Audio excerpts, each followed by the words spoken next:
In his founding of the city of Thebes, Cadmus killed a water dragon that happened to be Ares, the god of war's son. In response, the gods gave Cadmus's wife Harmonia on their wedding day a necklace. This necklace brought misfortune to anyone who wore it. It plagued the people of Thebes with disasters and unrest. So, Cadmus and Harmonia left the city to spare their citizens. They eventually settled and founded a new city named Budva. Here the couple would give birth to a son, Illyrius, who his parents named the region after. Illyrius would go on to be the father of all the Illyrian people who inhabited the Balkans. Montenegro was settled by Proto Illyrians, who were a nomadic people, probably coming from Anatolia. Slowly, these Proto Illyrian people morphed into the Illyrian culture. This culture remained generally unchanged, moving into the Bronze and Iron Age, with minor influence from the Greeks and Europeans to the north. The Illyrian people were not an organized state, but rather a loose group of tribes with a similar culture. Most of the people living in Montenegro were centralized around Lake Skadar and on the Adriatic coast. Here, people with easy access to the ocean were often trading with Greeks. Some colonies of the Greeks were even founded in the region.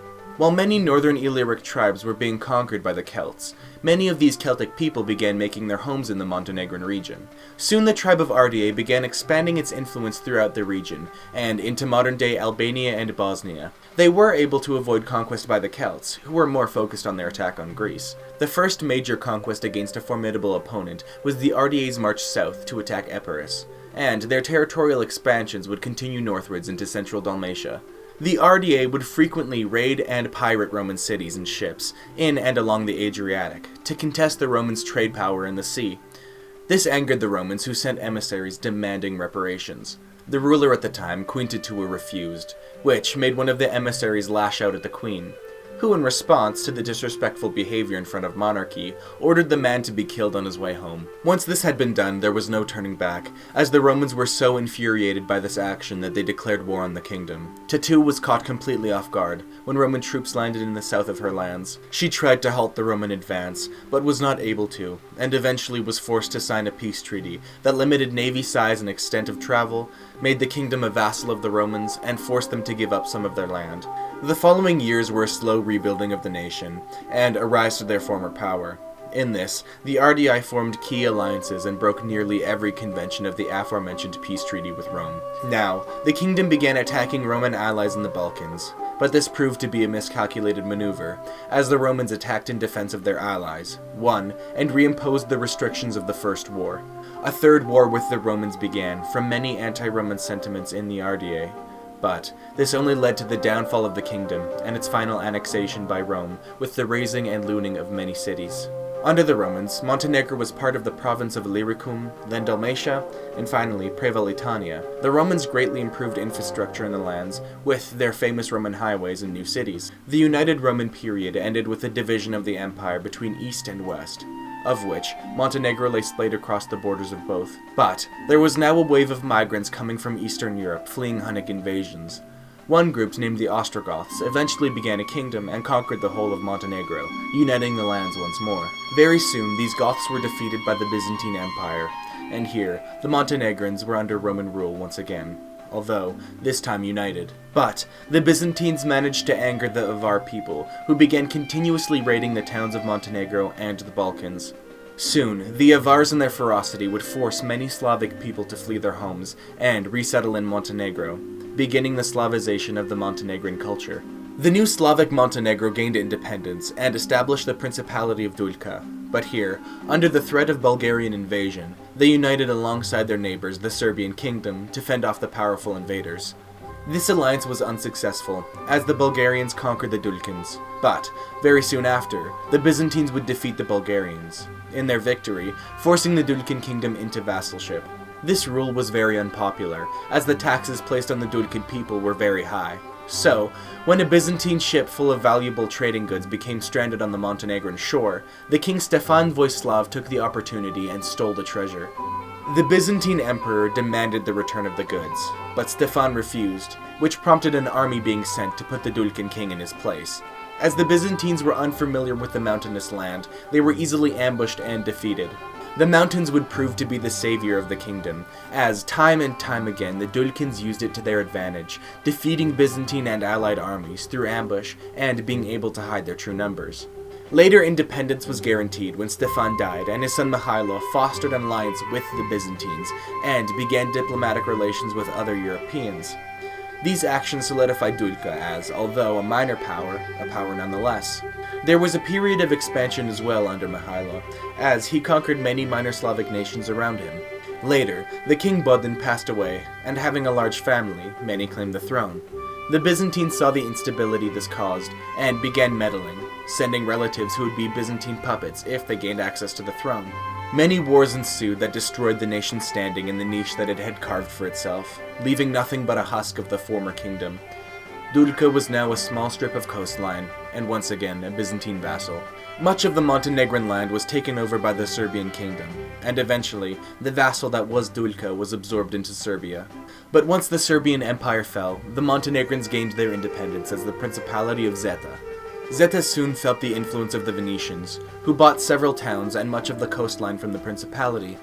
The Venetians obstructed the Serbian church and crippled the Zetan economy, so the Zetan ruler declared war, hoping to regain the lands once sold.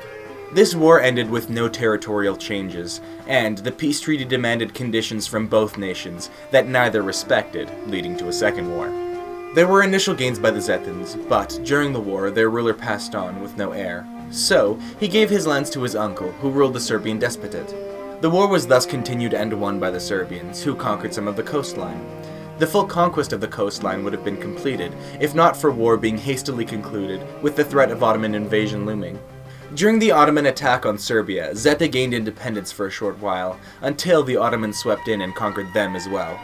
Under the Ottomans, the lands were finally known as Montenegro, when they were the Sanjak of Montenegro. There was a constant struggle under the Ottomans, with Montenegrin rebellions and battles. This nurtured a warlike society that would help Montenegrins in the future to gain partial independence from the Ottomans. They even aided the Venetians in their wars with the Ottomans. The Montenegrins used their unique position of partial independence to closely tie themselves to Austrians, Russians, and Venetians. Soon the Austrians took Venetian territories and so owned the lands on Montenegrin coast. This same land would come to be owned by the French, and just as soon retaken by the Austrians. The Russians now declared themselves the protector of all Montenegrins, which greatly dissuaded the Ottomans from attacking their subjects to envelop them into their empire.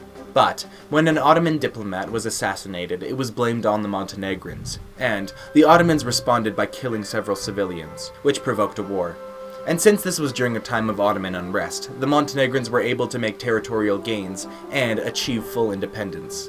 During this independence, the Montenegrins maneuvered the political scape of Europe, as many powers held interest in the Balkans. This was taken advantage of as to keep their still relatively powerful Ottoman neighbors at bay. The country soon gained its own constitution and became a kingdom. Despite independence, many Montenegrins still resided behind Ottoman borders. So, heavily influenced by the Russians, the Balkan League was created, a coalition of former Ottoman states wishing to unite their people under their borders. Out of this league, Montenegro declared war on the Ottomans first, and for a week fought alone before the rest of the league joined. Their victory in this war led to even more Montenegrin territorial expansion into modern Serbia and Kosovo. Not long after World War I broke out, since the Montenegrins were allied closely with the Serbians, the Austro-Hungarians offered some Serbian land, if Montenegro remained neutral. But, in defense of their ally, Montenegro declared war on the Austro-Hungarians. This to the pleasure of Serbia, who sent artillery, and to France, who sent a small expeditionary force. And once Italy joined the war, they began supplying the nation with war supplies. But, the Austro-Hungarians soon marched south and occupied the lands until the end of the war. The Montenegrin leader, who fled to France during the occupation, was barred from returning to his throne once the war was over, as it was taken away with the formation of Yugoslavia by the Entente. Here, Montenegro was renamed Zeta once again, and was economically struggling, as the period of constant war Montenegro had just gone through had proved destructive for the nation. During World War II, Italy came to occupy most of Yugoslavia, with attacks on Montenegro coming from the south in Albania, and from the north from Bosnia. Under the Italians, a portion of the coastline was annexed, but the rest of the nation was allowed independence while remaining subservient to Mussolini. But this was followed by a widespread partisan movement that came to control most of Montenegro. And once the Italians were defeated by the Allies, Germans took over the occupation and continued the fight against the partisans, which was eventually won by communist Yugoslavs who now ruled the country. Infrastructure during the Second World War was targeted by retreating Germans and Allied artillery, so a process of nation rebuilding followed. But now, as the communism in Yugoslavia began to deviate from Soviet communism, the Yugoslavians began persecuting Soviet communists in Yugoslavia. With historical ties to Russia, many Montenegrins associated with Soviet-style communism, so Montenegro was hit quite hard by this. As Yugoslavia collapsed, Serbia and Montenegro were the only Yugoslavian states who wanted the union to remain, and thus were the only ones left in Yugoslavia by the end of the breakup. There was an internal debate whether or not the Montenegrins should have their own state, but ultimately decided against it, remaining with Serbia and Kosovo in the Yugoslav Federal Republic. During the Yugoslav Wars, Montenegro sent forces to deal with the unrest in Yugoslavian-claimed territories. This is until the UN involved itself in the conflicts, placing an embargo on the nation. The Montenegrins, being on the coast, began an extensive smuggling campaign to continue fueling the nation. This led to a close partnership with the Italian mafia, who supplied many of these resources until the end of the conflict. Eventually, the name of Yugoslavia was changed to the State Union of Serbia and Montenegro. And, with this name change came an agreement that in the near future a referendum on the continuation of the Union would be held in both nations. Once the date for this referendum came around, the Montenegrins voted to dissolve the Union with a 55.5% majority. The nation's close ties with Russia were heavily strained with Russia's involvement in Ukraine and Montenegro's desire in joining NATO. The Russians, angry with this decision, threatened the nation with missiles.